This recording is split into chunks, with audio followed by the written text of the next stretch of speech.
국내 이커머스 1위 기업인 쿠팡에서 전 국민 절반 이상의 개인정보가 유출되는 사고가 발생했습니다. 쿠팡은 5개월간 고객 정보 유출 사실을 알지 못하며 2차 피해 우려가 커지고 있는데요. 반복되는 개인정보 유출 사고의 원인과 대책, 김형중 국민대 차세대 통신사업단 특임 교수와 함께 이야기 나눠봅니다. 교수님 안녕하십니까? 예, 안녕하십니까? 자, 쿠팡에서 지금 굉장히 큰 개인정보 유출 사태가 발생했는데 한 5개월간 이 유출 사실을 쿠팡이 알지 못했다고 하더라고요. 이게 어떻게 가능한 겁니까? 예, 충분히 모니터링을 했어야 되는데 과도한 데이터 접근이라든지 예. 비정상적인 접근이 있으면 그것을 사단에 탐지해가지고 차단했어야 되는데 그렇게 하지 못한 게 아쉬운 점입니다. 그 개인정보에 관한 어떤 모니터가 좀 미흡했던 거죠? 그렇습니다. 예. 자, 지금까지는 이번 유출 사태의 핵심 인물로 이제 퇴사한 중국인 직원이 좀 지목되고 있는 상황인데 이 범행이 이 직원의 퇴사 이후인 점도 좀 주목해야 되지 않을까 싶어요. 그렇습니다. 예. 그래서 저는 이 문제를 볼 때 기술적인 문제나 이런 것으로 볼 게 아니고 만약에 그 중국인 직원의 범죄가 맞다면 그것을 전제로 했을 때 우리가 중요하게 봐야 될 게 뭐냐면 최소 권한의 원칙이 지켜졌느냐. 그게 뭐냐면 우리가 그 호텔에서 키를 받지 않습니까?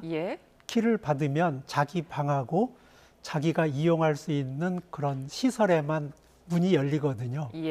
그런 것처럼 이 직원에게 권한을 줄 때는 그 사람이 필요 이상의 그 데이터에 접근할 수 없어야 되고 또 그 권한을 줬더라도 그 시간이 지나면 그것을 회수를 해야 되거든요. 근데 그 직원이 퇴사를 했음에도 접근을 할 수 있었다. 또 그 사람이 그 네트워크를 통해서 접근을 할 수 있었다.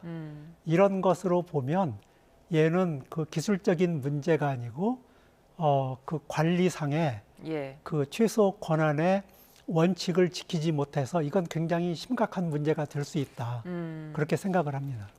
퇴사를 했음에도 불구하고 정보에 접근이 가능했다면 이제 쿠팡 측의 관리 부실일 수밖에 없는 건데. 그렇습니다. 지금 이 퇴사한 중국 직원이 회원들의 개인 정보를 내가 갖고 있다. 이 보안을 강화하지 않으면 유출 사실을 알리겠다면서 협박을 한 걸로 전해지고 있거든요.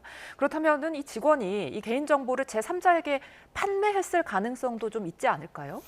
뭐 그럴 가능성이 있는데 그 데이터는 언제라도 팔 수 있는 거거든요. 그래서 뭐 아직까지는 그게 팔렸다는 보도가 없기 때문에 그 점에 대해서는 좀 주시를 해야 될 것 같습니다. 그런데 지금 쿠팡의 개인정보 유출 사고가 이번이 처음이 아니라면서요? 그렇습니다.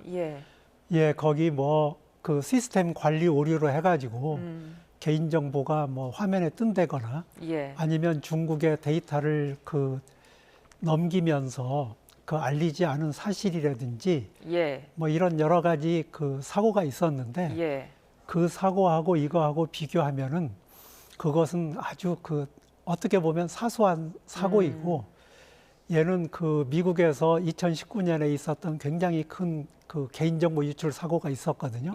캐피털 원 사고라고 하는 게 있는데 그거하고 거의 비교될 정도로 큰 사고라고 생각이 됩니다.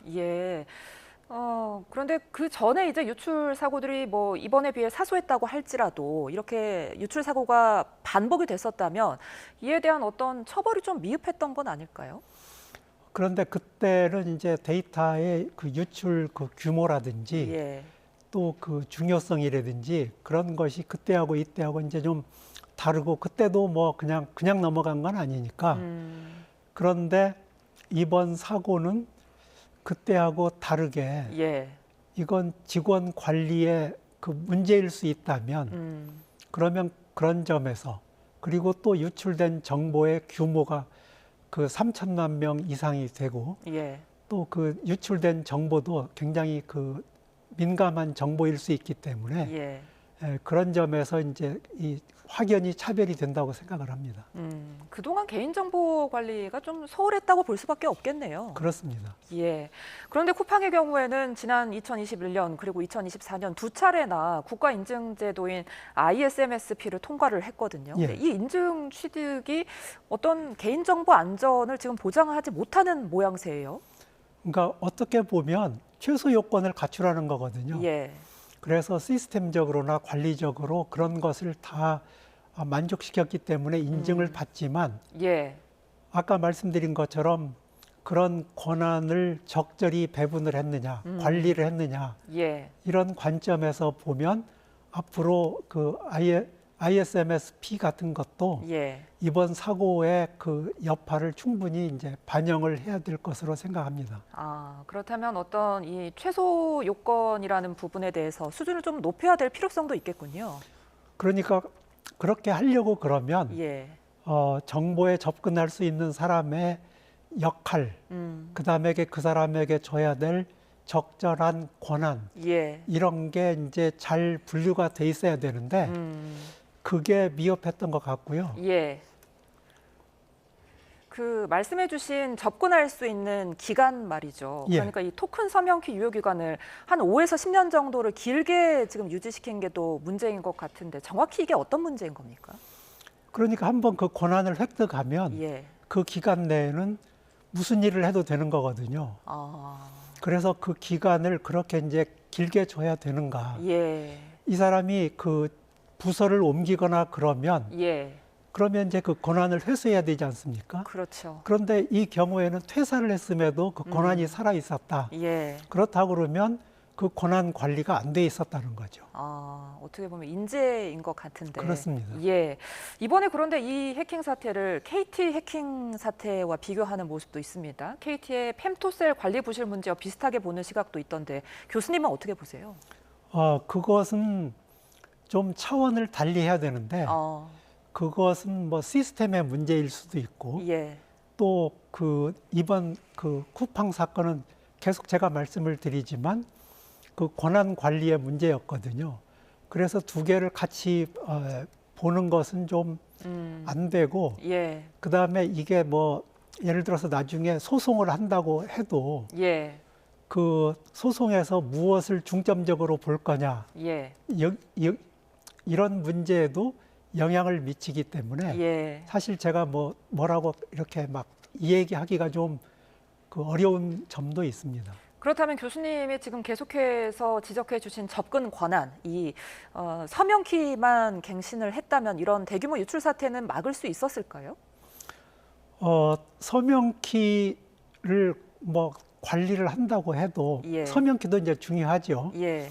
그렇지만 이미 그 서명이 돼 있고 그 권한을 가지고 있는 사람이 예. 뭐 자기 권한을 뛰어넘는 여러 데이터에 접근을 할 수가 있었고 또 그 여러 그 시기에 또 데이터에 접근을 할 수가 있었잖아요. 예. 그래서 다른 문제들보다도 저는 그 접근 권한에 예. 중점을 두고 살펴봐야 되는데 지금 나오는 얘기들을 보면 그 점에 대해서는 언급을 하지 않고 있는 것으로 보입니다. 이 접근 권한과 서명키는 좀 다른 건가 보죠? 그렇습니다. 서명을 하면 예. 그러면 이제 그 사람에게 권한을 주는 건데 예. 뭐 그 사람이 지금 그 작업을 하고 있는 동안에도 매번 서명을 하도록 했는지 예.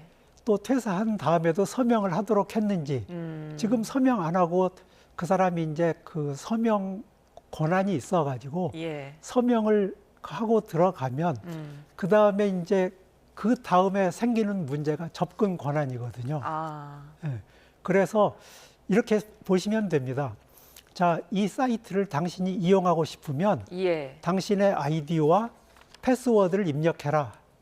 그게 지금 얘기하는 서명에 관한 거고요. 예. 그래서 이제 서명하고 들어갔더니 그러면 그 사람이 볼 수 있는 페이지에 권한이 있는데 그게 지금 관리가 안 되고 있었다는 얘기입니다.